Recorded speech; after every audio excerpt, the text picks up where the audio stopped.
Magandang araw sa lahat. Muli,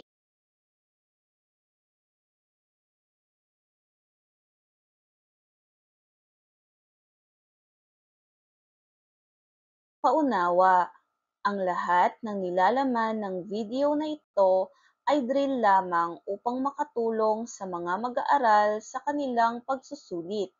Maraming salamat po sa inyong pang-unawa. Panuto, piliin ang titik ng tamang sagot. Number 1. Ano ang pagbati kapag nakikita mo ang isang tao sa umaga? A. Paalam. B. Magandang gabi. C. Magandang hapon. Number 2. Alin ang magalang na sasabihin kapag humihingi ng tulong? A. Umalis ka. B. Hindi ko kaya. C. Hindi ko alam. D. Pakitulungan ako. Number 3. Ano ang sinasabi mo kapag tinulungan ka ng kaibigan? A. Paalam. B. Salamat. C. Pakiusap. D. Walang anuman. Number 4. Alin sa mga ito ang ginagamit natin sa ating paaralan? Number 5. Ano ang gagawin kapag sinabi ng guro na itaas ang kamay? A. Umupo. B. Tumayo. C. Pumalakpak. D. Itaas ang kamay. Number 6. Aling simbolo ang nagpapakita ng kasiyahan? Number 7. Anong tawag ang ginagamit mo para magalang na tawagin ang guro? A. Bro. B. Kid. C. Buddy. D. Sir o Ma'am. Number 8. Ano ang kahalagahan ng paghuhugas ng kamay bago kumain? A. Para mabasa ang kamay. B. Para magmukhang malinis. C. Para makapaglaro ng sabon. D. Para matanggal ang dumi at mikrobyo. Number 9. Anong salita ang gagamitin upang magalang na humingi ng lapis sa kaklase? A. Ngayon. B. Pakiusap. C. Kunin mo ito. D. Ibigay mo yan. Number 10. Aling ekspresyon ang nagpapakita ng kasabikan? A. Pumalakpak. B. Magmukhang malungkot. C. Pumadyak. D. Huminga ng malalim. Number 11. Alin sa mga ito ang pantawag para sa isang tao? A. Teacher. B. Lapis. C. Palaruan. D. Tumatakbo. Number 12. Sa kwento tungkol sa bukid, alin ang pantawag sa hayop? A. Guro. B. Aso. C. Silya. D. Tumatakbo. Number 13. Sa pangungusap na, mabilis akong tumakbo. Alin ang salitang kilos? A. Ako. B. Tumakbo. C. Mabilis. D. Ang. Number 14. Ano ang salitang kilos na ginagawa ng bata sa larawan? A. Tumatakbo. B. Pantasa. C. Mesa. D. Palaruan. Number 15. Sa pangungusap na, ang malaking puno ay pinutol. Alin ang salitang naglalarawan? A. Malaki. B. Puno. C. Ay. D. Matangkad. Number 16.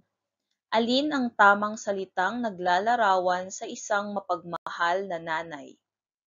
A. Malungkot, B. Mabait, C. Maliit, D. Galit. Number 17. Anong salita ang naglalarawan sa prutas na saging sa hapagkainan? A. Maalat, B. Matamis, C. Maanghang, D. Mainit. Number 18. Ano ang sasabihin upang magalang na humingi ng dagdag na kanin sa hapagkainan? A. Ipasa yan, B. Gusto ko ito, C. Pwede bang dagdagan pa, D. Ibigay mo. Number 19.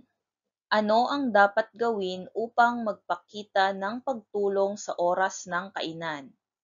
A. Tumayo agad, B. Ipasa ang pagkain sa iba, C. Umalis agad, D. Magsalita ng malakas. Number 20. Anong pangungusap ang magalang na paraan sa paghingi ng laruan? A. Ibigay mo yan, B. Hiramin ko to, C. Ngayon na, D. Pwede bang makihiram?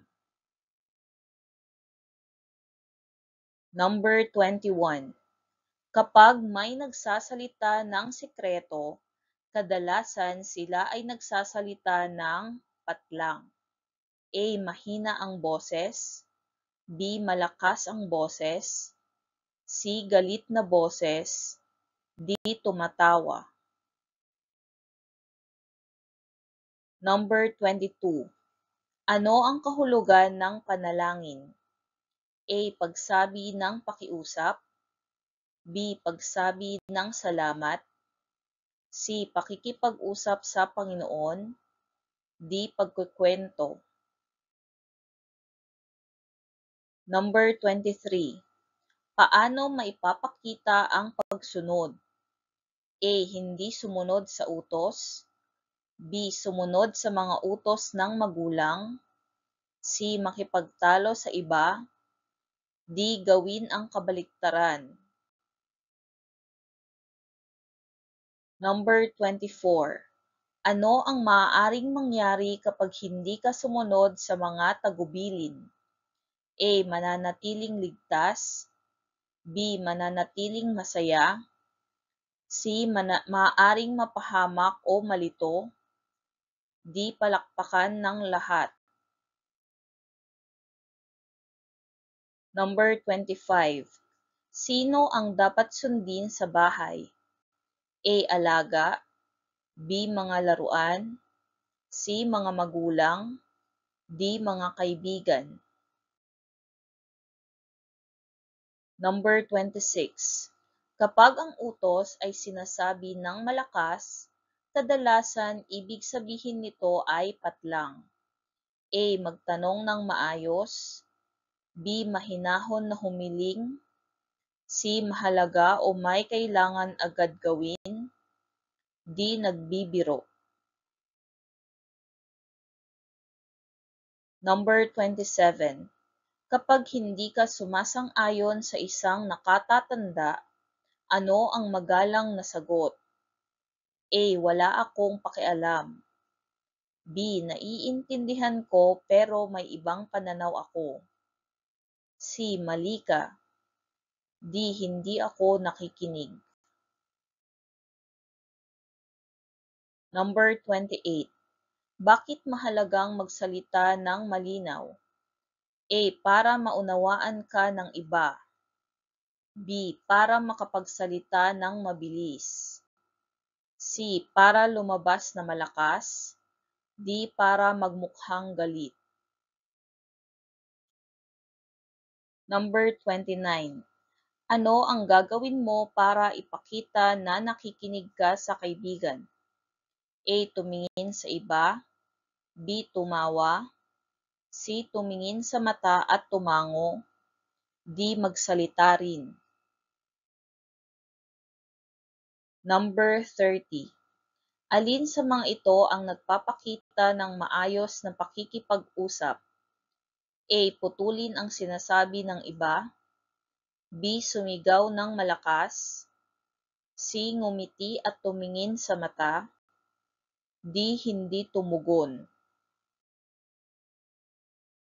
Atin na ngayong sagutin ang mga katanungan.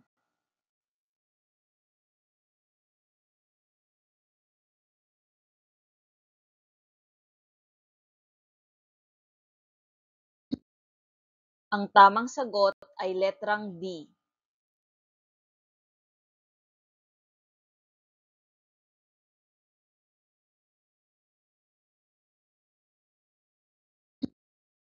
Ang tamang sagot ay letrang D.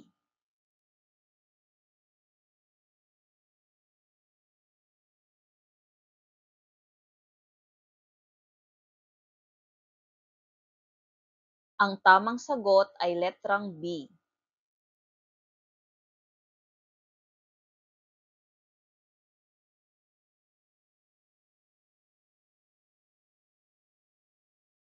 Ang tamang sagot ay letrang B.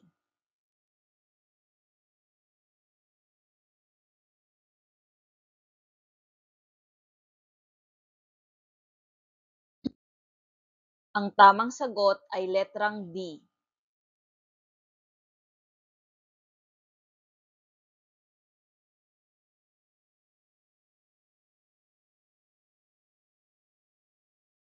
Ang tamang sagot ay letrang B.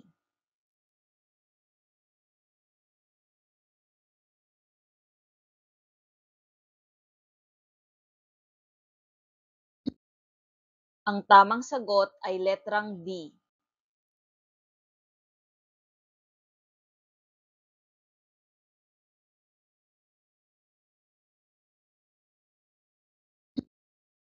Ang tamang sagot ay letrang D.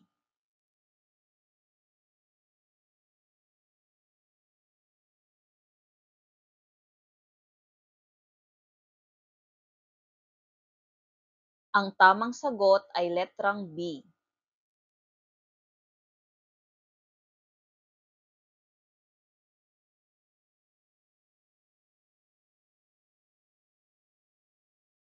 Ang tamang sagot ay letrang A.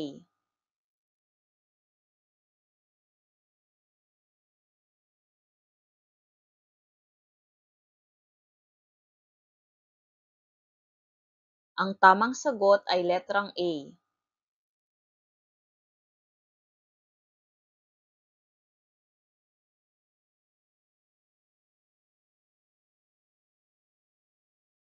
Ang tamang sagot ay letrang B.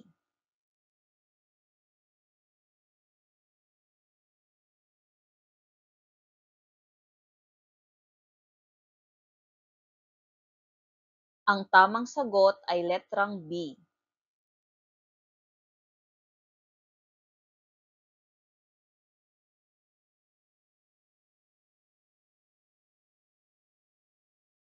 Ang tamang sagot ay letrang A.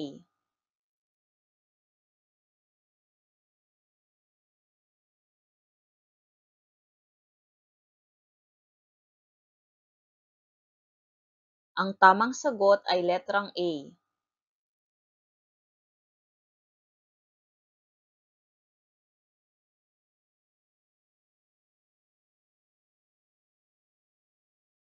Ang tamang sagot ay letrang B.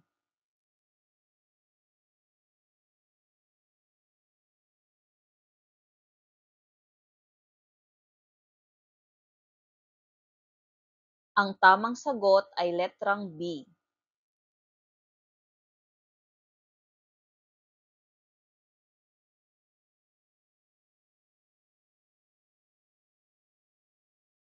Ang tamang sagot ay letrang C.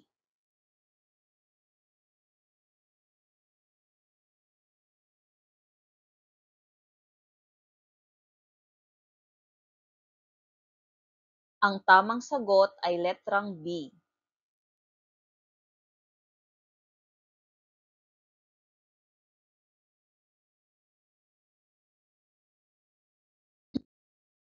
Ang tamang sagot ay letrang D.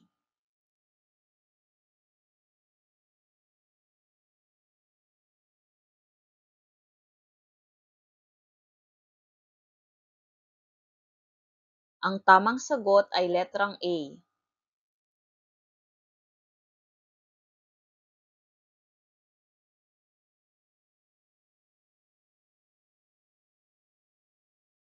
Ang tamang sagot ay letrang C.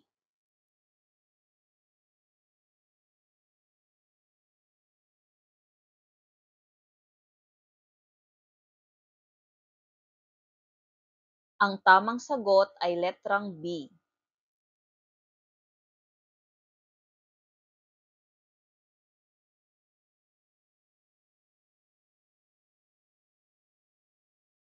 Ang tamang sagot ay letrang C.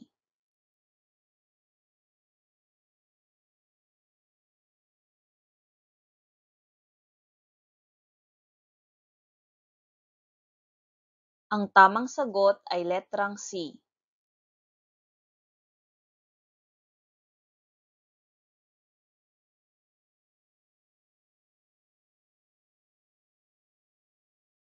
Ang tamang sagot ay letrang C.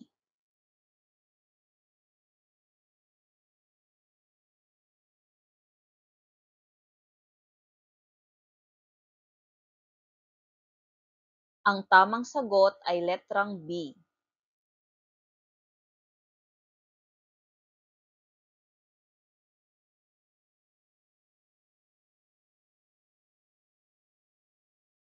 Ang tamang sagot ay letrang A.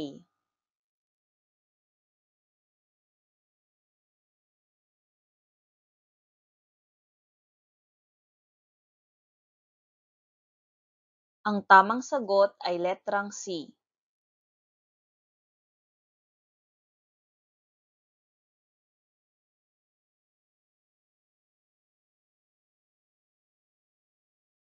Ang tamang sagot ay letrang C.